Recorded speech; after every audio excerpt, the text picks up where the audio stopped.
Hello and happy Thanksgiving. I hope you have a peaceful, happy, and restful day today. Now, it's a no-brainer for a list of no-nos. You shall not steal.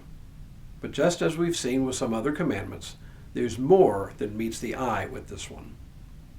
Hello, I'm Stuart Baskin, pastor of First Presbyterian Church of Tyler, Texas. And this is your daily devotional for Thursday, November 28th, 2024. 10 Commandments, a pretty short list of some of the most basic rules for life in human community.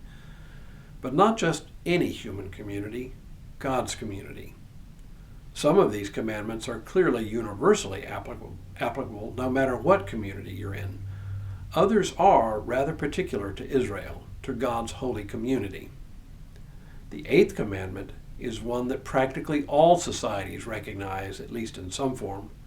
You don't have to be a Jew or a Christian to recognize how important it is. The 8th commandment is one of the shortest, only 2 words in Hebrew, literally, no stealing, a negative command. Great. Open and shut case. Short, sweet, and to the point. You shall not steal. End of devotional, right?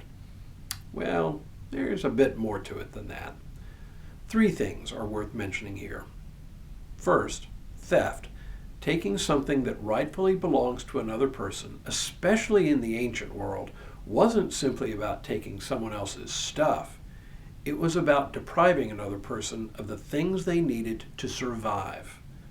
In the ancient world, people often struggled on the very margins of survival. When droughts came and caused famine, people died. When floods wiped out crops, people died. We see this to some extent in our world today, especially in very poor countries where about 700 million souls in our world live in extreme poverty on less than the equivalent of about $2.15 a day. The proportion of those living on the margins today, though, is much smaller than it was in the ancient world. Most people in the ancient world did live on the edge of that kind of poverty. So to steal, for example, someone's fishing nets or farming tools, wasn't just about taking their stuff. It was to put them at risk of starvation by depriving them of the tools they needed to make a living. Second, stealing isn't just a matter between individuals. It is a direct threat to the stability of an entire community.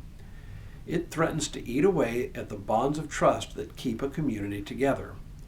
When theft occurs, especially in smaller communities, it often causes people in the community to lose a sense of trust in one another, to look at each other with suspicion, and that has a terrible consequence on the bonds of community.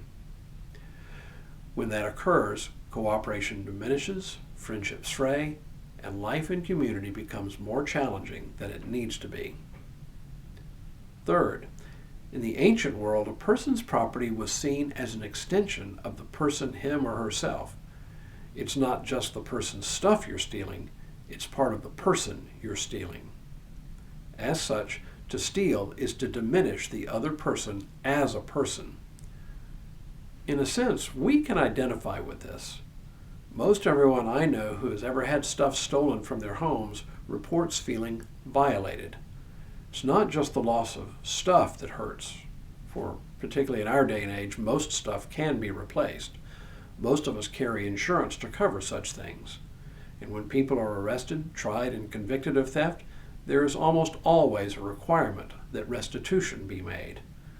But even if the stuff is replaced and we're made whole, even if the original stuff is returned, people have a hard time getting over the feeling of having been personally violated, even if they themselves were never touched. Steal my things, and you steal a part of me.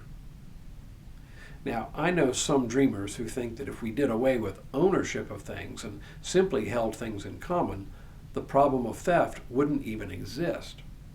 I think that's a nice thought, but I don't know of any society, any larger than a small commune, that could ever expect to live under such arrangements. For the rest of us in human society, property is a reality, and theft a constant possibility. Tomorrow, no false testimony. But for now, may God continue to bless you and keep you in all that you do this day and in all the days ahead.